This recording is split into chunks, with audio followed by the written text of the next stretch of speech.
오늘 들어가는 질문은 진정 거듭난 후에 첫 생각은 무엇일까요? 그렇게 한번 생각을 해봤습니다. 물론 모든 사람이 똑같은 것도 아니고 무슨 정답이 있는 것은 아닐 것입니다. 그러나 만약에 이렇게 생각이 되셨다면, 속아서 살았구나, 완전히 속아서 살았구나, 억울하게 종로로 됐구나, 이 풍성하고 부유한 생명을 나는 전혀 몰랐었구나, 그런 생각이 들었다면 그건 분명히 거듭난 것일 것입니다. 거듭났다고 하는데 만약에 그런 생각이 없으셨다면 아마 교리적 거듭남은 가지셨는데, 다시 말해서 거듭나는 것이 무엇이고 어떻게 돼야 거듭난다 하는 건 이해하고 받아들이셨는지, 생명이 진짜로 거듭나는 새로워짐은 아직 기다리는, 구하고 찾아야 되는 그런 시점에 있는 것일 것이다, 그렇게 생각이 됩니다. 자, 이 질문을 놓고 하박국 3장으로 들어가겠습니다. 하박국 3장은 구조가 이렇게 양파의 껍질을 까듯이 그렇게 되어 있습니다. 1절과 제일 마지막 부분에 이것은 노래로 하는 기도다, 또 지휘자와 함께 모두가 함께 부르는 찬양 기도다, 이렇게 되어 있습니다. 그리고 우리가 아는 그 유명한 무화과 나무에 열매가 없으며 잎이 마르고 포도나무에 열매가 없으며 하는 부분은 이렇게 함께 부르는 회중 찬양 기도, 찬송으로 드리는 기도의 내용, 가사죠. 가사가 거기 들어있는 것입니다. 그 안에 들어가면 2절에서 내가 하나님의 음성을 들었다, 또 16절에 가서도 들었다 하는 얘기가 나옵니다. 여기 들었다는 것은 귀로 듣는 것이 아니죠. 하나님은 성대가 없으시니까 들을 수가 없지요. 여기에 들었다는 말은 하나님은 영이시니까, 우리가 양자역학에서 퀀텀 메카닉에서 보셨지만은 만물이 존재한다고 사실은 느끼는 이유가 진동하고 있기 때문에, 진동이 없으면 아무것도 존재하지 않습니다.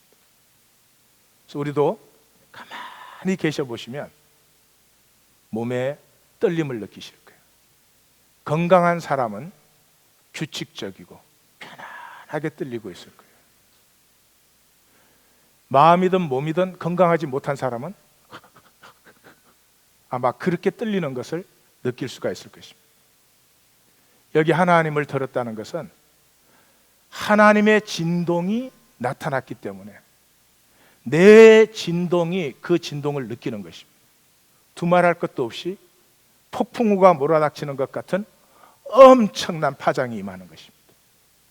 그 안에 3절과 15절의 레이어는 하나님의 그 말씀의 진동이 임하신 다음에 나타나는 것이 현현입니다. 하나님의 존재를 느끼기 시작합니다. 볼 수도 있습니다. 또 들을 수도 있습니다. 현현이 나타나는 거죠. 하나님의 현현이 나타날 때 거기에는 하나님 앞에 쓸 것이 없죠. 하나님의 통치가 그 자리에 이루어집니다. 일시적으로 이루어질 수 있고, 종말에 나타나시면 once for all, 영원히 하나님의 통치가 완성이 되는 것이죠. 그리고 가장 긴 부분은 그 현현의 모습과 그 현현이 나타날 때 심판과 구원으로 나타나는 그 내용이 하박국 3장입니다. 그러면 이제 들어가서 보십시다. 새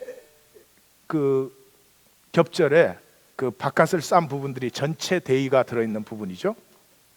그래서 보시면 1절과 제일 마지막을 보시면 시기 오롯에 맞춘 선지자 하박국의 기도라, 찬양으로 부르는 하박국의 기도다. 그런데 시기 오롯이라는 말은 시편에 보시면 식가연이라는 말이 나오는데 식가연의 복수입니다. 이 식가연이라는 말은 역경과 비탄, 아픔 속에서, 다시 말해서 우리 삶 속에서 부르짖어야 되는 그런 기도다, 그런 뜻이에요. 그리고 이걸 마지막으로 마감하면서 이 노래는 지휘하는 일을 위하여 내 수금에 맞춘 것이다. 인도자를 따라서 회중 전체가, 백성 전체가 함께 불러야 되는 그러한 찬양 기도다. 기도인데 옛날에는 그 기도를 찬트로, 우리 기독교사에서는 찬트로 했죠. 구약에서는 구약의 찬트 같은 것이죠. 그렇게 기도를 했습니다. 그런 얘기예요. 자, 그 안에 들었다라는 게 나옵니다. 감당할 수 없는 하나님의 존재 또는 하나님의 영광.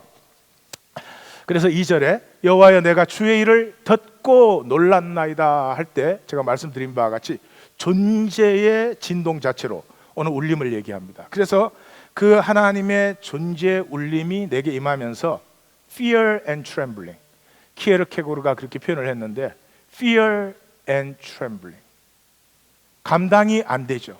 내가 죽는 것 같은 그런 두려움이라고 할 수 있습니다. 이건 무서운 두려움이 아니죠. 무서움이 포함되어 있지만, 그래서 여호와여 주는 주의 일을 이 수년 내에 부응케 하소서. 우리는 부응해 할 때 이 말을 많이 쓰는데 그런 뜻은 전혀 아닙니다. 수년 내에 그 말은 우리 시대 안에 부응케 하소서 하는 이 단어는 생명을 불어넣다 하는 것입니다. 이 수년 내에 나타내시옵소서. 다시 반복하죠. 나타낸다는 말은 생명이 다시 들어오게 하옵소서. 다시 말해서 고난과 역경 속의 문제는 생명이 작아져 버린 것이에요. 생명이 메말라 버린 것이에요. 생명이 없는 건 아닌데 힘을 내지 못해요. 생명은 모든 걸 다스릴 수 있고 생명은 모든 걸 넘어설 수가 있는데 생명 자체가 너무 희미해져 있습니다. 그래서 주의 생명으로 다시 한번 기름 부어 주시옵소서. 이 예배가 우리의 생명에 기름 부으시는 예배가 되시기를 우리 주님의 이름으로 축원합니다. 그래서 하나님의 그 현현이 나타나면 심판이 반드시 이루어지는데 그 진노 중에라도 긍휼을 잊지 마옵소서. 다시 말해서 하나님의 심판이 임했을 때 그 심판 속에 하나님을 향하는 나의 구원을 잊지 마십시오. 이런 그런 것이죠. 어디에 가 있습니까? 16절. 자, 그래서 2절에서 내가 듣고 놀랐나이다 하면서 반대편적 괄호 안괄호에서 내가 들었으므로, 그래서 하나님의 진동이 내 생명의 진동으로 울려오면서 창자가 흔들리는 거죠. 그 목소리로 말미암아 내 입술이 떨리는 거죠. 환난 날을 내가 기다리면 하나님의 임재가 임하니까 그 두려움 속에 하나님의 심판이 임하는데 내 뼈에 썩음이 들어왔다. 다시 말해서 죽음의 기운이 음습하는 것 같은 것을 느끼는 것이죠. 그래서 내 몸은 내 처소에서 떨리는도다. 죽음의 공포로 임하는 하나님의 영광, 그 죽음으로 임하는, 죽음의 공포로 인하는 하나님 영광 속에서 주의 구원을 나타내시옵소서. 이렇게 이 하박국 선지자가 기도하는 것이죠. 가장 마지막 가로 3절과 15절. 그래서 하나님의 진동이 나타나면서 하나님의 현현이 나타납니다. 그래서 하나님이 대만은 시내산에서 예루살렘까지 오는 중간 지점에 있는 지역입니다. 그 지역에 있는 산 이름이 바란산이에요. 그래서 시내산에 강림한 하나님께서 거룩한 땅을 향해서 오고 있는 여정을 표현하고 있는 것이죠. 대만에서 거룩한 자가, 하나님이 대만에서 거룩한 자가 바란산에서 오시도다. 그의 영광이 하늘을 듣고 그의 찬송이 세계에 가득하다. 그렇게 임하실 때 어떤 일이 일어나는가? 주께서 바다 곧 큰 물의 파도를 밟으셨나이다. 이게 항상 성경에서는, 구약에서는 바다, 큰 물은 뭐죠? 혼돈, 하나님의 창조 질서가 아직 나타나지 않은, 조아더라가 아직 나타나지 않은 그런 불확정성을 얘기하죠. 그런데 하나님의 현현이 임하면서부터 불확정성이 더 이상 존재할 수 없죠. No more uncertainty. 하나님께서 모든 불확정적인 것을 확정적으로 온전하게 하는 그 일을 이루신다 하는 고백을 합니다. 자, 그 안에 가장 긴 부분은 영광의 현현과 심판과 구원인데 그건 설명을 안 해도 당연한 그런 파트입니다. 4절, 그의 광명이 햇빛 같고 광선을 바라니 그의 권능이 그 속에 충만하다. 5절, 그의 걸음에 역병이 나오고 불덩이가 따라. 이건 심판이 임하는, 하나님의 영광이 나타나면서 이 세상은 뭐예요? 심판이 나타나게 되는 거죠. 그죠? 그래서 6절, 땅이 진동하고 나라들이 전율하며 산이 무궁하나 커도 작아도 다 무너진다. 그의 행하심은 예로부터 그러했다. 7절, 내가 본적 구상과 미디안의 장막이 환난을 맞는도다. 시내산에 강림하면서 이 현현이 시작될 때 시내산 근처에 있는 민족들부터 이 하나님의 심판의 그 역사를 맞는 것이죠. 자, 그렇게 현현이 나타나면서 심판과 구원이 이루어집니다. 8절, 여호와여 심판으로 임하시니 강과 바다도 두려워합니다. 주께서 활을 꺼내시고 화살을 힘차게 쏘셨나이다. 주께서 강들로 땅을 쪼개셨나이다. 지진이 일어나고 화산이 터지고 하는 그런 것을 이제 표현한 거죠. 이분들은 여호와의 그 현현을 표현할 수 있는 길이 이 당시에는 그런 그림 언어밖에 없는 거죠. 11절, 주의 화살의 빛과 주의 창의 광채로 말미암아, 이건 아마 번개, 천둥 이런 걸 얘기하겠죠. 해와 달이 그 처소에서 멈추었나이다. 주께서 노를 바라사 온 땅에 가득하며 분을 내사 여러 나라를 밟으셨나이다. 13절, 주께서 주의 백성과 메시아를 구원하시려 나오사 악인의 머리를 치시고 기초를 뽑으셨나이다. 여기 메시아라는 말은 심플리 하나님의 백성의 왕을 얘기하는 것이죠. 그래서 하나님의 현현의 모습과 하나님의 현현이 나타나면서 온 땅이 심판을 받는 그 심판 가운데 자기 백성을 구원하시는, 악을 뿌리채 뽑아서 다시는 악이 없게 하시는 그런 하나님의 구원을 노래한 것입니다. 자, 그래서 그 한가운데 내용적으로는 우리가 이러한 환난과 어려움 속에서 우리가 불러야 될 노래가 무엇인가? 그것이 비록 무화과 나무가 무성하지 못하며 포도나무에 열매가 없으며 감람나무에 소출이 없으며 밭에 먹을 것이 없으며 우리의 양이 없으며 외양간에 소가 없을지라도 나는 여호와로 말미암아 즐거워하며 구원의 하나님으로 말미암아 기뻐하리로다. 주 여호와는 나의 힘이시라. 나의 발을 사슴과 같이 높게 하사 나를 나의 높은 곳으로 다니시게 하는도다. 여기서 높은 곳이라는 말은 고대 근동에서는 항상 신들은 높은 곳에 존재한다고 생각을 했습니다. 그래서 내가 하나님과 동행하는 삶이 되게 하옵소서. 이것이 이제 하박국 3장입니다. 자, 오늘은 차근차근 얘기를 좀 했으면 좋겠어요. 왜냐 그러면 첫째, 찬양은 우리가 신나게 할 수 있어요. 무화과 나무 잎이 마르고 포도 열매가 없으며. 그렇지만 그렇게 찬양하는 이유는 precisely 오늘 본문이 무엇을 말하는지 모르기 때문에 이 고백을 그렇게 찬양할 수 있는 것입니다. 그렇게 찬양할 수 있는 찬양은 사실 아닙니다. 왜냐 그러면 우리 모두는 무화과 열매가 있어야 됩니다. 포도 열매가 있어야 됩니다. 감람류가 필요합니다. 양이 필요하고 송아지가 있어야 됩니다. 그것이 없으면 죽을 것처럼 느끼기 때문입니다. 그래서 이 의미를 제가 설명을 드려도 안 드려도 이미 아는 거지만 아무런 소용이 없습니다. 포인트는 이것입니다. 분명히 육체로 이 땅에 살아가는 우리에게는 열매와 양과 소가 있어야 됩니다. 그런데 여기 그것이 없어도 된다는 의식이 나타나고 있습니다. 그것이 없어도 나는 기뻐하고 즐거워한다는 의식이 나타났습니다. 거짓말한 것 같지는 않아요. 왜? 이 고백이 적어도 2700년 동안 수많은 가슴과 삶을 감동시켰습니다. 거짓은 절대로 감동이 오래가지 않습니다. 금방 드러나는 것이 거짓입니다.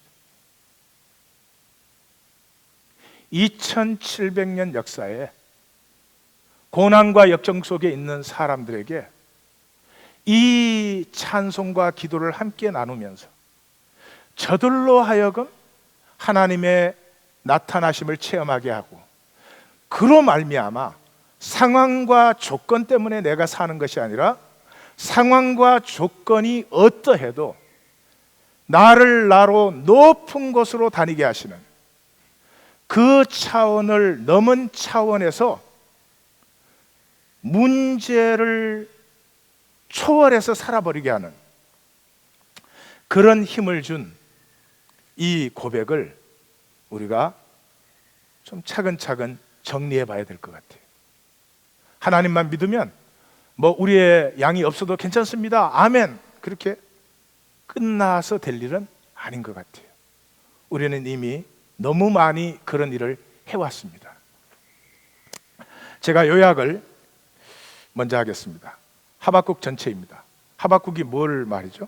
악이 성행하고 하나님이 부지하시는 것 같은 세상입니다. 어떻게 된 겁니까? 그 모든 불확정성은 어디에서 끝나냐?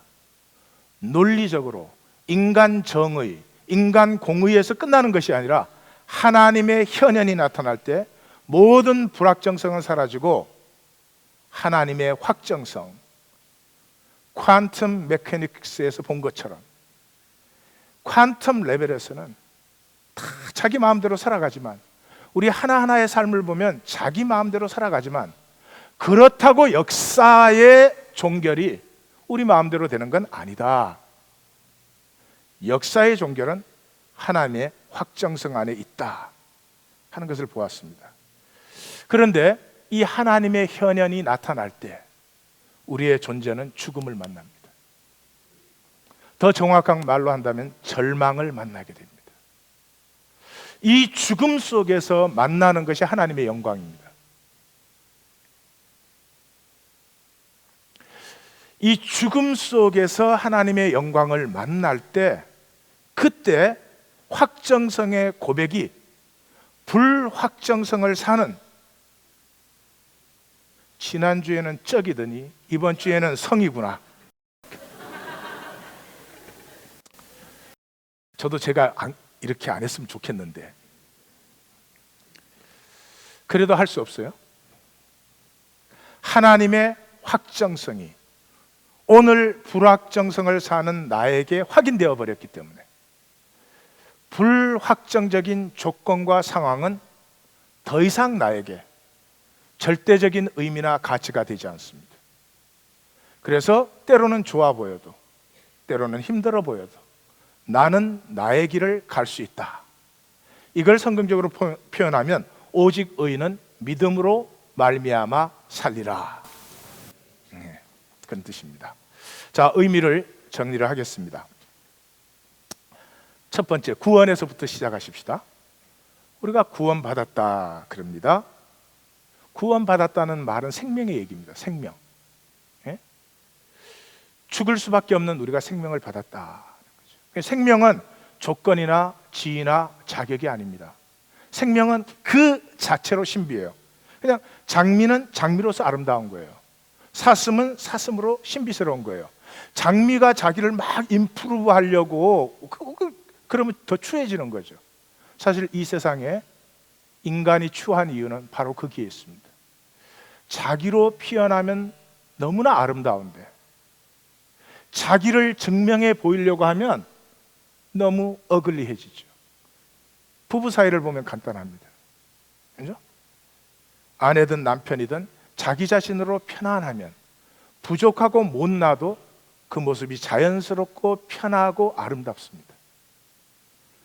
그런데 뭐 이 아내가, 남편이 자기 남편 앞에서, 자기 아내 앞에서 항상 나는 잘난 사람이야, 항상 나는 맞는 사람이야, 나는 부족함이 없어, 항상 무의식적이겠지만 그렇게 말하고 행동한다면 그 같이 사니까 안 받아줄 수는 없지만 참 살기가 힘들지. 안 힘들 수가 없죠. 옆에 분에게 나 힘들어. 아니 근데 뭐 싱글들이 또 힘들어 그래. 싱글들이 뭘 알아?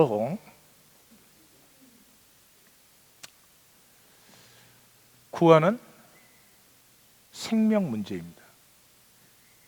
구원받았다, 거듭났다 그랬을 때 간단히 말해서 가짜 생명으로 살던 내가 하나님의 진짜 생명을 받았다는 거죠. 하나님의 생명은 par excellence, 최고의 자질이죠. 그래서 요한복음은 아노텐, 위로부터 났다는 것이죠. 육체의 생명체는 밑에서 난 게 아니고 위로부터 났다는 거죠. 하나님의 자질을 가지고 있어요. 팔복의 자질을 가지고 있어요. 심령이 가난한 자는, 이 땅을 보면서 애통하는, 왜 이 아픔, 이렇게 아름다운 인간들이 이렇게 살고 있는 것일까? 하나님 어느 때까지 오른뺨을 때리면 왼뺨을 돌려댈 수 있는, 아무 죄 없는 나사렛 예수가 기쁘게 십자가를 인류를 위해서, 너를 위해서 질 수 있는, 엄밀한 가운데 하나님과 깊이 교통하는, 뭐를 조금 하면 대접을 받아야 되고, 뭐를 조금 하면 그게 나타나야 되고, 안 나타나면 안절부절하고가 아니라 엄밀한 가운데 하나님과 깊이 교통하는 것으로 기쁨을 삽니다. 이 초월적 생명, 이 하나님의 생명으로 다시 났다는 거죠. 그게 구원이죠. 그게 거듭남이죠. 생명의 질이 조금도 안 바뀌었는데 나 거듭났어. 그럼 그 거듭남은 도대체 어디에 쓰는 것이죠? 자, 생명의 문제다. 생명은 성취할 수 있는 게 아닙니다. 내가 노력을 많이 하면 하나님이 주시는 것도, 내가 하나님 앞에 이쁘게 보여야 하나님이 주시는 것도 아닙니다. 그냥 생명은 나면 생명이에요. 나면 생명이에요. 거듭난다. 나는 건 내가 잘해가지고 날 수 있는 게 아니고, 이 중에 그런 분 있어요?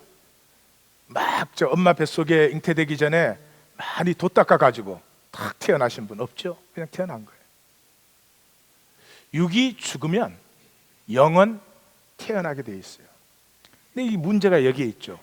육의 죽음이 불가능해요. 육이 뭐냐? 가장 쉽게 표현하면 가짜.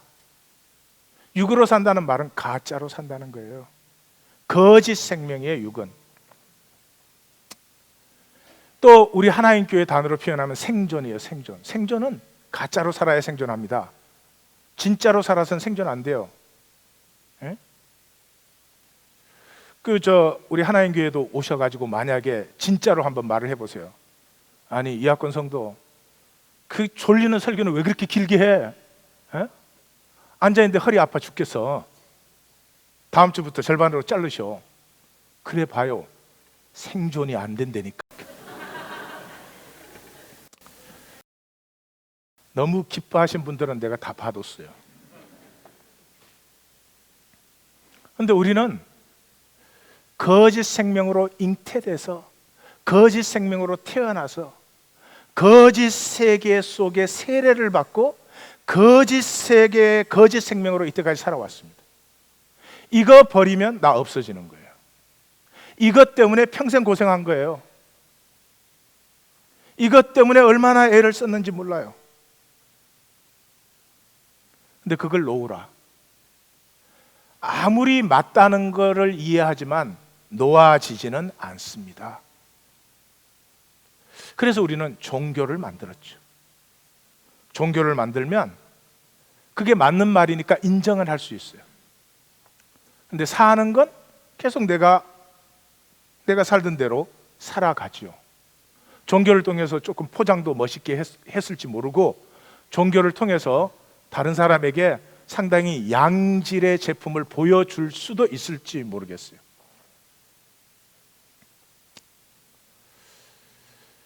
종교는 양날 검이에요.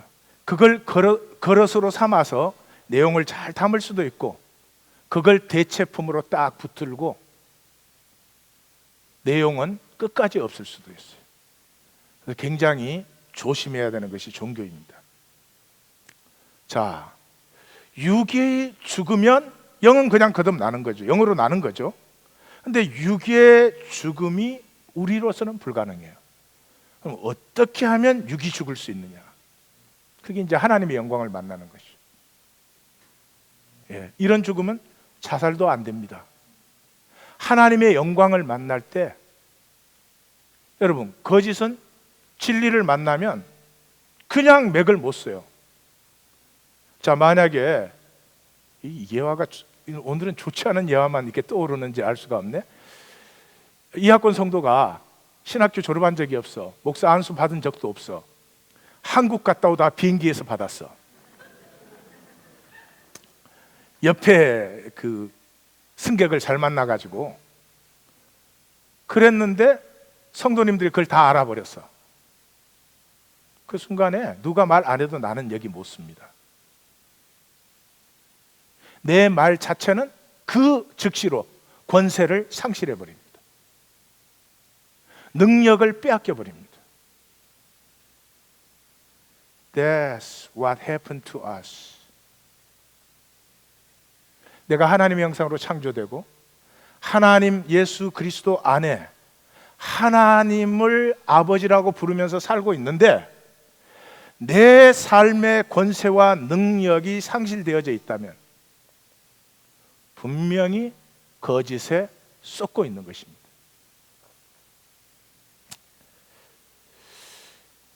어둠이 여기 가득하다. 스위치를 딱 켜는 순간 밝아집니다. 어둠이 빛하고 막 싸우다가 힘이 딸려서 이렇게 없어지는 게 아니고 스위치를 딱 올리는 순간 없어집니다. 하나님의 영광을 만나는 순간에 우리의 거짓은 그냥 사라져 버리는 것입니다. 더 이상 그렇게 살 수가 없어집니다. 아니, 더 이상 그렇게 생각조차도 되지 않습니다. 근데 문제는 뭐예요? 하나님의 영광을 만나면 거듭나기 전에 내가 죽어버리죠. 출애굽기 33장에 보니까 모세가 그랬죠. 주의 영광을 내게 보여주시옵소서. 그때 하나님이 나의 영광을 보고 살 자가 없다. 그래서 내가 너를 바위틈에 숨기고 내 손으로 가린 다음에 내가 지나갈 텐데 내가 지나간 뒷모습을 너는 볼 수가 있을 것이다. 그 말이 무슨 말이에요? 영광을 디렉트리는 인간은 절대 보지 못합니다. 영광이 지나간 후광, 그걸 볼 수 있어요. 아, 하나님의 영광이 나타나셨었구나.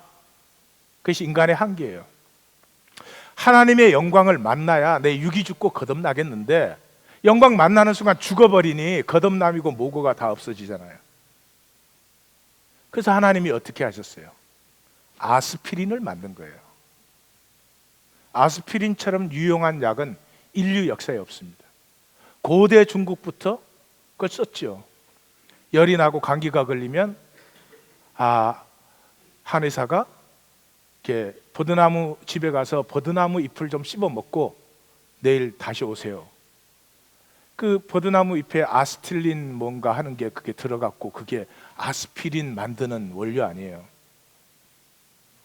참 기적적인 양이 아스피린입니다. 근데 아스피린을 직접 먹으면 죽습니다. 그래서 아스피린 한 알에 아스피린은 한 2%에서 3% 사이 정도. 나머지는 뭐예요? 소지라 그러죠. 그게 밀가루도 들어가고 그걸 인체에 받아들일 수 있는 이런 성분들을 다 섞어서 아스피린을 먹으니까 열이 내리는 거지, 아스피린 자체를 마시면 우리는 감당이 안 되죠. 마치 그런 것이죠. 하나님의 영광을 우리에게 나타내시는데 아스피린으로 만들어서 우리가 복용을 함으로 죽지 않고 살게 하셨다. 그걸 설명하는 책이 요한복음이에요. 요한복음. 그래서 요한복음은 시작되면 1장이 서론 부분이에요. 그래서 1장에 이 태초부터 있던 하나님의 영광이다. 그렇게 한 다음에 14절에서 뭐예요? 말씀이 육신이 되어 우리 가운데 거하시니 우리가 그 영광을 보니 하나님의 독생자의 영광이요, 하나님의 영광이 유일하게 나타난 것이 나사렛 예수다. 독생자의 영광이요, 그 속에 은혜와 진리가 충만하더라. 하나님의 영광이 나타났어요. 어떻게? 육신을 입고 나타났어요. 근데 그 육신에 세상 죄를 다 지고 가는 속죄양이 돼서 죽는다는 거죠. 그리고 1장 제일 마지막을 이렇게 마감합니다. 하나님의 천사들이 인자 위에 오르락 내리락 하는 것을 너희가 보리라. 하나님의 사자가 왜 오르락 내리락 해요? 그러니까 영광의 자리니까. 그래서 하나님의 영광을 이렇게 나타낸다 하는 서론으로 요한복음 1장 서론을 마치고 요한복음 2장부터 12장까지는 표적의 책이다. 7개의 표적을 얘기해 줘요. 그 사람들이 그걸 기적인 줄 알아. 기적으로 생각하고 믿었던 사람 다 떠나가요. 누가 남아요? 그 표적, 그 사인 속에서 십자가를 만난 사람만.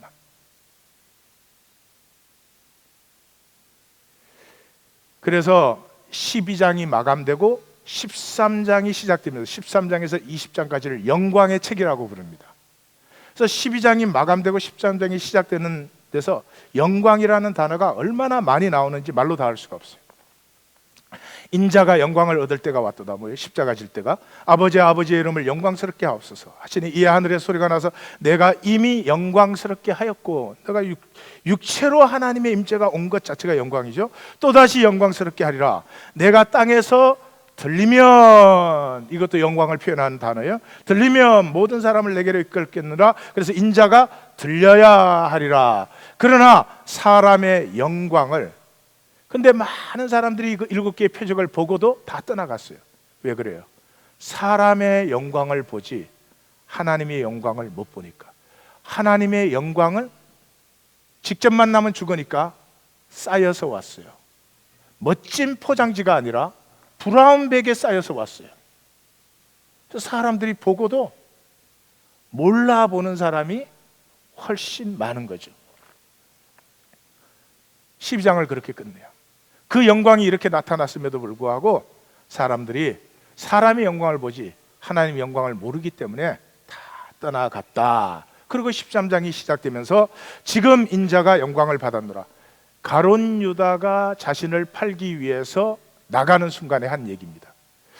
그 순간까지 똑같이 가룟 유다를 사랑하시고 케어하시고 똑같이 그렇게 대하시는 예수님의 모습을 만나요. 범상스러운 거지만 사실은 그렇지 않습니다. 우리는 저 사람이 나한테 조금 못해주는 것 같아도 그만에 우리 반응이 달라집니다. 나를 배반할 것을, 나를 팔 것을 다 알면서 마지막 순간까지 다른 제자와 하나 다름없이 똑같이 대해 주신, 그리고 마지막 순간에라도 돌아설 수 있는 기회를 주시는, 가서 뭐라고요? 내 할 일을 하여라. 무슨 뜻이에요? 누군가는 해야 될 일이에요.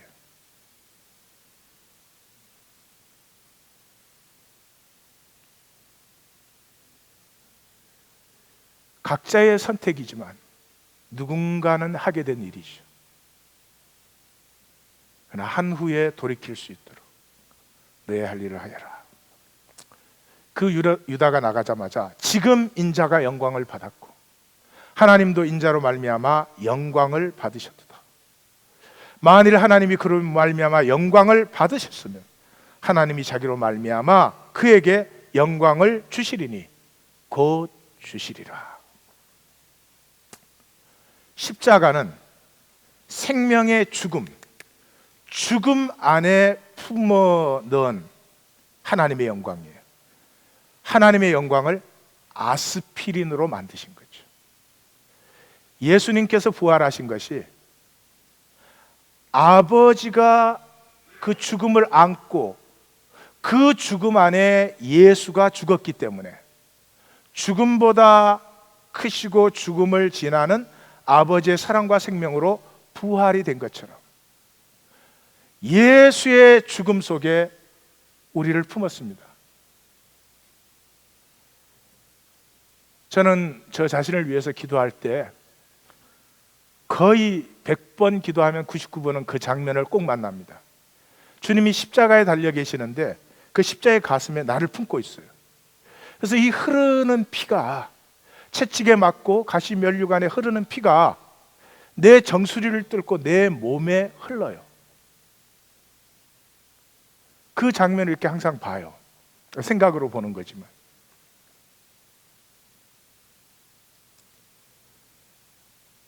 그래서 항상 그 빠지지 않는 기도가 내 세포 그럴 때 저는 항상 이 뇌를 어떻게 생각을 해요?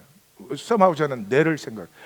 내 세포와 혈관 속에 십자가의 보혈이 흐르게 하옵시고 십자가의 생명으로 나를 깨끗게 하옵소서. 하나님의 영광은 우리가 직접 만나면 죽습니다. 그런 우리가 하나님을 어떻게 감당해요? 인간이 하나님의 영광을 만날 수 있는 유일한 이유는 죽음에 품습니다. 그 죽음이 죄가 있는 죽음이면 죽음 자체가 깨어져 버리죠. 품지 못합니다.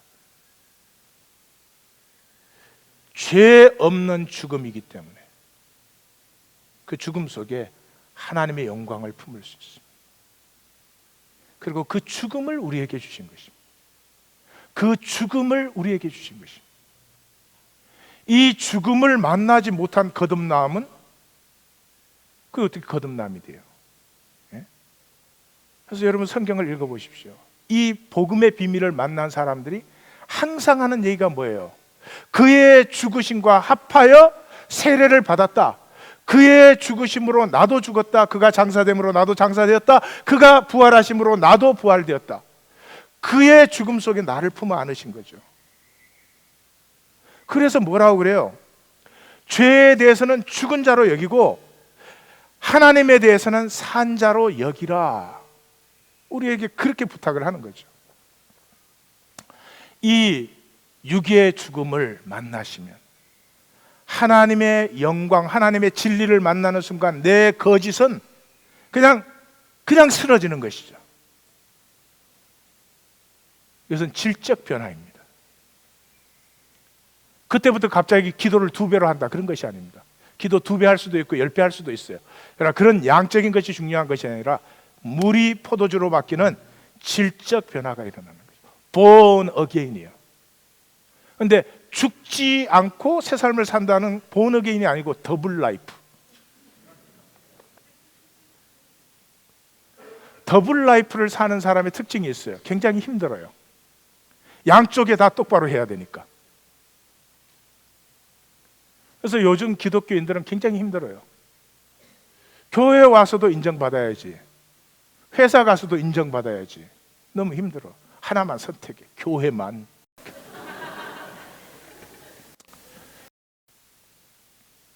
born again이면 반드시 질적인 새로움입니다. 가짜 생명이 죽고 진짜 생명, 하나님의 생명이 내 속에 싹 튼 것이죠. 싹이 작을 수는 있습니다. 그러나 없으면 안 됩니다. 싹이 있었다면 반드시 자랍니다. 자라지 않는 생명은 없으니까요. 요한복음은 그래서 아리마대 요셉과 니고디모의 기사로 요한복음을 마감합니다. 그 다음에 후기가 나오죠. 뭐라고요? 아리마대 사람 요셉은 예수의 제자이나 유대인들을 두려워하여 이를 숨기더니 빌라도에게 와서 자기가 제자인 것을 밝히고 자기가 예수의 장례를 하겠다고 담당을 합니다. 잘 생각해 보세요. 사회적인 신분도 있고 지위도 있고 그런 사람입니다. 이때까지 예수를 따르지만 숨겨왔습니다. 그럼 예수가 처형됐어요. 역적으로 천명돼서 처형됐습니다. 그러면 더 숨겨야 하잖아요. 아니, 살아서 존경받는 스승으로 그래도 말씀할 때도 못 따르던 사람이 죄인으로 처형당했는데 어떻게 그때 자기를 밝혀요? 그러면 지금 밝히는 것과 밝히지 못했던 사이에는 뭐가 있어요? 십자가가 있죠. 십자가를 만났습니다. 십자가에 이상한 능력이 있지 않아요? 옆에 달렸던 강도가 예수님을 향해서 당신의 나라가 임할 때 나를 기억해 달라고 합니다. 십자가형을 집행했던 백부장이 수백 번 집행을 했을 것입니다. 근데 예수의 십자가형을 보고 그는 정령 의인이었도다. 십자가를 볼 수 있는 사람은 전환이 일어납니다. 그 사람이 뭘 깨달은 게 아니에요. 그 사람이 뭘 훌륭한 게 아니에요. 십자가를 볼 수 있으면 그냥 전환이 일어나는 거죠. 니고데모는 뭐라고요? 전에 밤에 예수께 찾아왔던 니고데모, 그렇게 말합니다. 사내들인 멤버인데 어떻게 공공연하게 예수를 찾아요? 안 되죠. 근데 그 니고데모가 뭐라고요? 자기를 드러냅니다. 그리고 예수의 장례를 자기가 담당하겠다고 합니다. 논리적으로, 이성적으로 절대로 불가능합니다. 바로 그 얘기가 오늘 하박국서에 나타나는 얘기입니다. 그리고 욥기에 나타나는 얘기입니다. 참 이상하지만 욥기와 하박국은 하나님을 단수로 쓰는 성경의 드문 책입니다. 하나님을 엘로힘이라고 합니다. 그게 복수입니다. 그런데 욥기와 하박국에는 하나님을 단수로 그렇게 표현을 합니다. 하나님이 단수로 표현된 게 제가 제대로 기억한다면 쉬운 2번인데 성경 전체에 욥기에 41번이 나타납니다. 그리고 나머지 대부분이 하박국입니다. 근데 똑같은 것을 나누고 있습니다. 욥기가 뭐예요? 욥기 시작하자마자 1장 1절에 욥은 온전하고 정직하여 하나님을 경외하고 악에서 떠난 자들아, 그렇게 스테이트했습니다. 온전하고 정직하고 하나님을 경외하고 악에서 떠났고, period. 그러므로 욥이 고난을 당하는데 새 친구들이 와가지고 뭔가 죄가 있다, 죄 없이 왜 고통이 있냐, 그거는 그냥 들을 필요도 없는 말이에요. Because 1장 1절에 it stated 온전하고 정직하고 하나님을 경외하고 악에서 떠난 사람이에요. 악이 없는 사람이에요. 세 사람 다음에 엘리후가 나타났어요.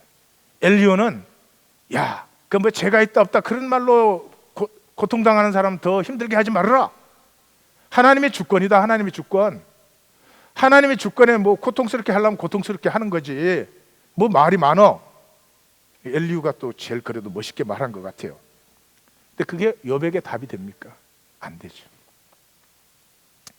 38장에서 41장까지 하나님의 현현이 나타나죠. 처음에 하나님의 들림, 오늘 하박국처럼 진동 자체로는, 그 진동이 뭐를 하고 있어요? 온 우주에 너는 도대체 누구냐? 네가 아는 게 얼마나 되느냐? 너가 이해할 수 있는 건 너의 세계가 얼마나 되느냐? 하나님의 세계 전체가 진동으로 임합니다. 그 하나님 현현 안에서 깨닫습니다. 자기의 관념적인 이 논리, 나는 죄가 없는데 왜 고통을 당해야 되나? 내가 의를 행했다면 나는 하나님에게 보상받아야 되지 않나 하는 인간의 관념 자체가 깨어져 버립니다. 그래서 바로 나오는 말이 뭐라고요? 내가 눈으로 주를 배움나니 이제 내가 티끌과 제 가운데 회개합니다. 하나님의 임재를 만나고 나서 죄 없는 사람이 회개를 해요. 난 욥이 뭘 회개해야 되는지 알 수는 없지만 존재 자체를 회개하죠. 존재 자체를 회개하죠. 무슨 말입니까? 의인이 의를 사는 것은 그 자체가 복이에요. 내게 주신 생명을 선과 의로 아름답게 살 수 있는 것보다 더 큰 복이 세상에 어디 있습니까? 그 자체가 복이에요. 거기에 반대급부가 있을 수 있지만 반대급부 때문에 의를 산다면 의인은 아니에요. 시간이 있으면 제가 그 아마데우스의 살리에리 얘기를 해주겠지만, 살리에리가 왜 위대한 음악가가 못 됐어요? 하나님에게 헌신했어요. 근데 왜 헌신했어요? 보상을 바라고. 내 음악을 위대한 음악으로 만들어 주시옵소서. 그건 헌신이 아니죠. 모차르트는 그냥 즐겼어요. 자기에게 있는 재능을 그냥 즐겼어요.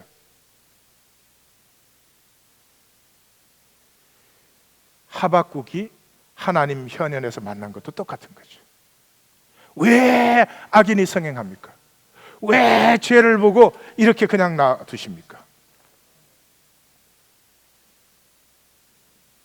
하나님의 임재를 만나면서 이 현재 불확정성 속에서 제한된 논리를 가지고 이래야 맞는 것 아닙니까? 이래야 옳은 것 아닙니까? 마음껏 생각할 수 있죠. 취미생활도 할 수 있죠. But that's not true. 내가 맞는 논리라고 해서 진리는 아닌 것입니다. 진리는 하나님 자신입니다. 하나님의 현현을 만나면서 하박국은 만납니다. 현상의 조건으로 살려고 했던 자기의 삶에 이 불안스러움, 어떤 현상적인 조건이 이루어져야 된다고 했던 자기 신앙의 계산적 그 위선, 이런 것들이 쓰러져 버리고 하나님 자신으로 나는 충분히 만족할 수 있으며, 하나님 자신으로 나는 소망을 확정 지을 수 있으며, 하나님 자신만으로 더 이상 내 앞에 나타나는 상황과 조건이 나에게 유리하지 않는다 할지라도 하나님은 나를 복된 길로 인도하고 계시다는 점에서 나는 더 이상 흔들리지 않을 거야. 다시 말해서 육의 죽음이 없으면 높은 자질의 생명도 없습니다. 하나님 형상의 생명은 피어날 수가 없습니다. 육의 죽음이라는 말이 존재의 절망입니다. 절망을 만나셔야 됩니다. 내 생각의 절망을 만나야 됩니다. 내 행동의 절망을 만나야 됩니다. 사람에게 어떻게 잘 보이려고, 사람에게 뭐를 얻어내려고, 인정과 칭찬을 받아내려고 무의식 중에라도 하는 아 소리 하나 그냥 자연스럽게 아라고 못하는 내 존재에 대한 절망을 만나지 않으면 끝까지 그것을 붙들고 있는 것입니다. 위대한 영성가들을 보십시오.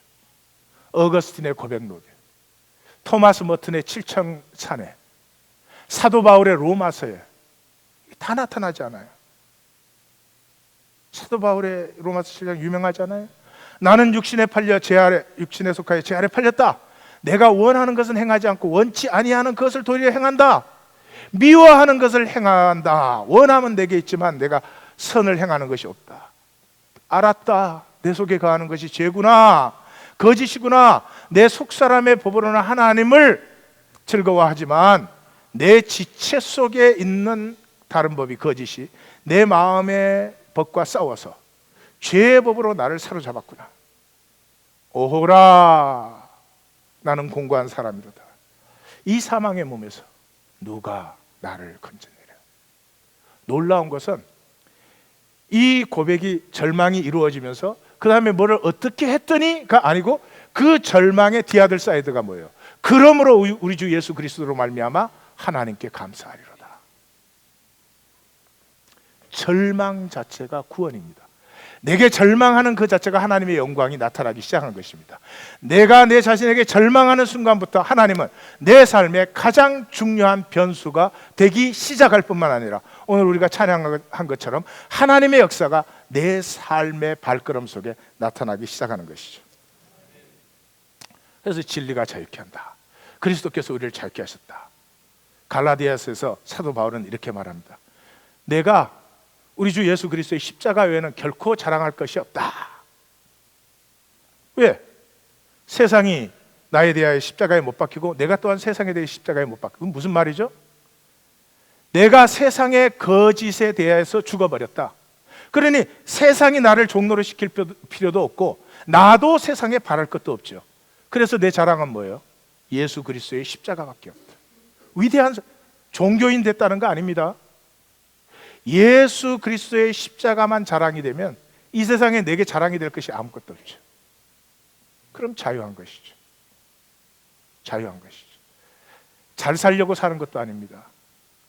남보다 이기려고 사는 것도 아닙니다. 나를 사는 것이죠. 나를 사는 것이죠. 이때 위대한 역사가 일어납니다.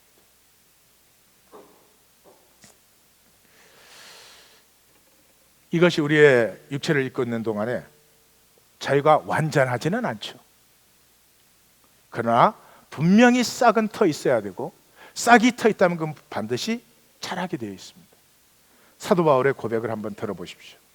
내가 이미 얻었다 함도 아니요 온전히 이루었다 함도 아니라 오직 내가 그리스도 예수께 잡힌 데 그것을 잡으려고 달려가노라. 형제들아, 나는 아직 내가 잡은 줄로 여기지 아니하고 오직 한 일, 뒤에 있는 것을 잊어버리고 앞에 있는 것을 잡으려고 표대를 향하여 그리스도 예수 안에서 하나님이 위에서 부르신 부름의 상을 위하여 달려가노라.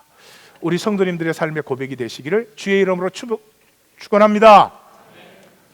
정신토록 땀 흘려 수고했지만 가시덤불과 엉겅퀴를 거두는 허무한 삶을 이제는 뒤로 하고 소망의 확정성이 분명하기 때문에 하나님 앞에 쓸 때 완성될 나와 하나님의 세계와 우리 모두의 교통을 바라보고 있기 때문에 더 이상 순간순간에 사로잡혀서 좋은 일이 생겼냐 안 좋은 일이 생겼냐, 이익이냐 손해냐를 바라보는 것이 아니라 모든 여정 가운데서 하나님과 하나님 안에 나와 하나님 안에 우리를 바라보며 아무도 갈 수 없는, 예수님조차도 대신 가줄 수 없는 나의 길을, 이 영혼과 이 모든 우주에서 나밖에는 갈 수 없는 그 길, 그래서 아름다운, 그래서 가치가 있는, 남보다 잘나서 아름다운 게 아니라 유일하기 때문에 천상천하 유아 독존, 그 길을 가기 때문에 더 이상 열등의식에 시달리지 않는, 더 이상 비교의식에 시달리지 않는, 더 이상 남이 가진 것을 못 가지면 죽일 것 같은, 바이더웨이 좋은 거 있으면 저한테 좀 나누어 주세요. 나의 이야기를 만들어가는, 그냥 만드는 것이 아니라 하나님이 나의 심장이 되셨기 때문에 나에게서 이렇게 아름다운 예의가 피어날 줄 몰랐던 감격과 감사와 찬양이 끊이지 아니하는 우리 성도님들의 삶이 되시기를 주의 이름으로 축원합니다.